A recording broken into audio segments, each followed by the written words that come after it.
Good morning, सुप्रभात सभी साथियों को नमस्कार। मैं एआरपी हृदय कुमार सिंह उपस्थित हूँ आज एक नए वीडियो के साथ।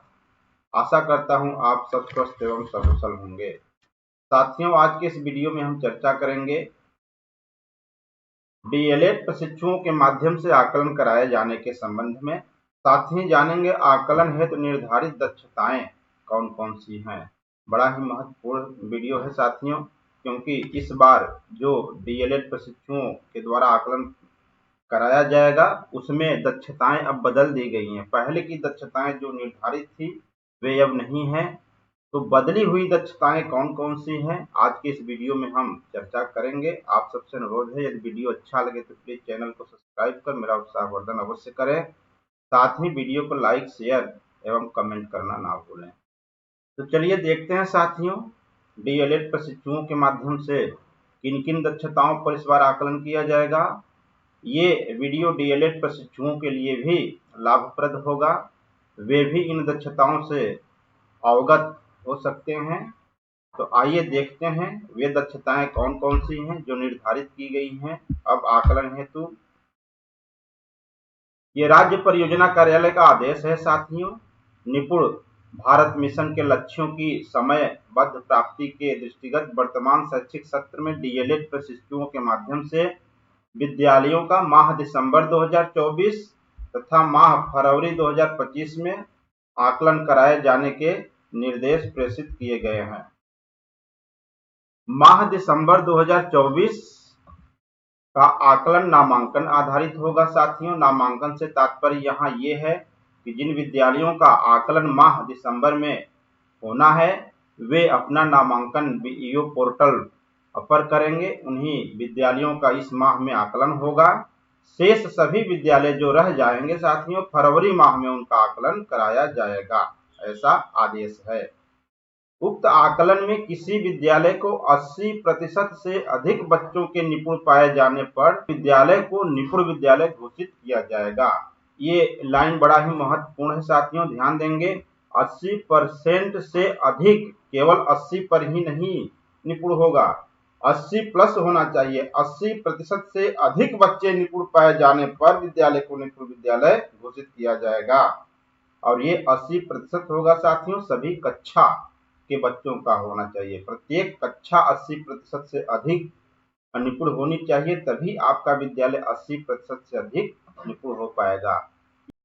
इसी प्रकार किसी विकास खंड के 80% विद्यालयों द्वारा निपुण विद्यालय का लक्ष्य हासिल किए जाने की दशा में निपुण विकास खंड घोषित किया जाएगा। तो ये आदेश है साथियों, इसमें स्पष्ट कर दिया गया है कि कोई भी विद्यालय 80% से अधिक बच्चों को निपुण करता है तभी वह निपुण होगा, और कोई भी विकास खंड 80% विद्यालयों को निपुण करता है तो वह विकास खंड निपुण विकास खंड होगा। अब आइए देखते हैं निर्धारित दक्षताएं कौन कौन सी हैं जिस पर आकलन किया जाएगा साथियों। आकलन हेतु प्रस्तावित प्रश्न कौन कौन से हैं, तो आपके सामने ये स्क्रीन दिख रही है। ये कक्षा 1 के बच्चों के लिए है। मुख्य रूप से 4 दक्षताओं पर आकलन किया जाएगा साथियों। पहला है मौखिक भाषा का विकास, दूसरा है पढ़ना, और तीसरा है लेखन कार्य, और चौथा है संख्यात्मक। इन्हीं 4 दक्षताओं पर आकलन होगा। इन दक्षताओं से संबंधित प्रश्न जो दिए गए हैं वे इस प्रकार हैं। मौखिक भाषा विकास से संबंधित प्रश्न में कोई भी परिवेशीय सुनी हुई कविता, गीत की 4 पंक्तियां हाव भाव के साथ सुनाना।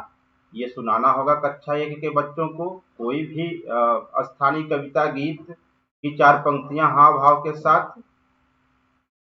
पढ़ने के अंतर्गत 4 से 5 सरल शब्दों से बने हुए 4 वाक्यों को पढ़ने में सक्षम होना चाहिए। ये प्रश्न दिया गया है। पठन कौशल के अंतर्गत बच्चों को 4 से 5 सरल शब्दों से बने हुए 4 वाक्य पढ़ना होगा, उसमें सक्षम होना होगा उन्हें। और लेखन कार्य में 5 सरल शब्दों से बने हुए 2 वाक्य को सुनकर लिखना, यानी कि 5 सरल शब्दों से बना हुआ 2 वाक्य उनको लिखना होगा। बोला जाएगा वो वाक्य, वो सुन करके उसे लिखेंगे। ये लेखन कौशल के अंतर्गत दक्षता निर्धारित की गई है। संख्यात्मक जो हमारा है, जो गणितीय कौशल है, उसके अंतर्गत जो प्रमुख प्रश्न निर्धारित किए गए हैं साथियों, उनमें है गिनती एवं संख्या पहचान, 20 तक अंकों की गिनती एवं पहचान, यानी कक्षा 1 का बच्चा है तो उसे 20 तक की जो गिनती है आनी चाहिए, अंकों का पहचान होना चाहिए।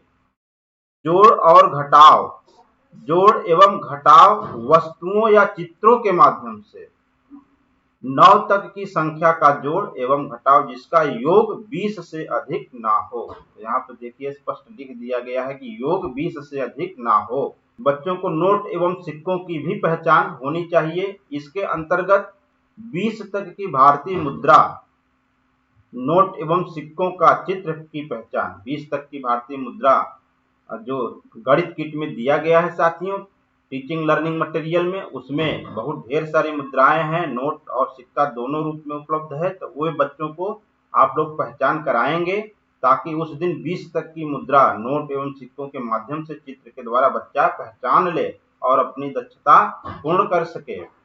अगला है पैटर्न। पैटर्न के अंतर्गत चित्र एवं संख्या के सरल पैटर्न की पहचान करना एवं आगे बढ़ना। एक सिस्टमैटिक ढंग से क्रमबद्ध तरीके से पैटर्न बनाने का कौशल परखा जाएगा बच्चों से कि क्या बच्चे में पैटर्न बनाने का कौशल विकसित है कि नहीं। तो ये संपूर्ण दक्षताएं कक्षा 1 के लिए निर्धारित की गई है साथियों। आकलन हेतु प्रस्तावित प्रश्न कक्षा 1 का है। उम्मीद करता हूं कि आप इन प्रश्नों से अवगत हो गए होंगे। अब हम देखते हैं कक्षा 2 हेतु क्या निर्धारित किया गया है प्रश्न साथियों। हमारा मौखिक भाषा का विकास, पढ़ना, लेखन कार्य और संख्यात्मक। तो मौखिक भाषा विकास के अंतर्गत कविता रखा गया है। कोई भी परिवेशीय या सुनी हुई 6 पंक्तियों की कविता या गीत हाव भाव के साथ सुनाना होगा। पठन कौशल के अंतर्गत सरल शब्दों से बने 6 से 8 वाक्यों के आयु उपयुक्त अज्ञात अनुच्छेद को उचित प्रवाह स्पष्टता से पढ़ना, यानी कि उनके आयु संगत कोई भी अज्ञात पाठ हो सकता है, कोई भी अज्ञात अनुच्छेद हो सकता है, उसे उचित प्रवाह स्पष्टता से पढ़ना होगा और 3 तथ्यात्मक तथा एक उच्च स्तरीय प्रश्न का उत्तर देना होगा। तो यहाँ देखिए उत्तर भी देना है, 3 तथ्यात्मक तथा एक उच्च स्तरीय प्रश्न का उत्तर बच्चों को देना होगा जो अज्ञात अनुच्छेद वह पढ़ेंगे। ये पठन कौशल के अंतर्गत रखा गया है। तीसरा है लेखन कार्य। लेखन कार्य के अंतर्गत साथियों 5 सरल शब्दों से बने हुए 4 वाक्यों को सुनकर लिखना होगा। ये 5 सरल शब्दों से 4 वाक्य बोला जाएगा और बच्चे को लिखना होगा। यदि बच्चा 4 वाक्यों को सुनकर लिख लेता है तो ये माना जाएगा कि लेखन कौशल की दक्षताएं बच्चा अर्जित करता है। अगला है संख्यात्मक।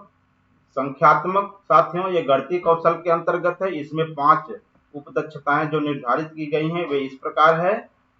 गिनती एवं संख्या बोध, जोड़ एवं घटाव, गुणा एवं भाग, नोट एवं सिक्कों का उपयोग और 5वां है पैटर्न। तो गिनती एवं संख्या बोध के अंतर्गत 99 तक की संख्या की गिनती, पहचान एवं तुलना करना होगा बच्चों को। यदि कर लेते हैं तो ये माना जाएगा कि बच्चे में संख्या ज्ञान है। जोड़ एवं घटाव के अंतर्गत 99 तक की संख्याओं का जोड़ एवं घटाव करना होगा बच्चों को, हासिल और बिना हासिल वाले सवाल। गुणा एवं भाग, सरल जोड़ के माध्यम से बच्चों को गुणा करना होगा। समान वितरण बंटवारे के रूप में भाग के प्रश्नों को हल करना होगा। ये देखिए ये बदली हुई दक्षता के अंतर्गत कक्षा 2 में गुणा एवं भाग को शामिल किया गया है, जिसमें बच्चों को सरल जोड़ के माध्यम से गुणा करना होगा और समान वितरण बंटवारे अर्थात घटाव के रूप में भाग के प्रश्न को भी बच्चों को हल करना होगा। एक और नया चीज जो जोड़ा गया साथियों, नोट एवं सिक्कों का उपयोग। इसके लिए कक्षा 2 में 100 तक की भारतीय मुद्रा के प्रयोग से सरल लेन देन से संबंधित प्रश्न किया जाएगा। अगला है पैटर्न। पैटर्न के लिए गणित किट में बहुत ढेर सारी टाइल्स दी गई है साथियों। चित्र एवं संख्या के पैटर्न की पहचान एवं निर्माण कराना, ये था कक्षा 2 की निर्धारित दक्षताएं साथियों। आकलन हेतु प्रस्तावित प्रश्न। उम्मीद करता हूं कि आप इससे भी अवगत हो गए होंगे और अच्छे से तैयारी कराएंगे अपने बच्चों का, ताकि इन दक्षताओं में हमारे सभी बच्चे सफल हों और अपने को वीडियो देखने के लिए आप सबका बहुत बहुत धन्यवाद। आपका दिन शुभ हो।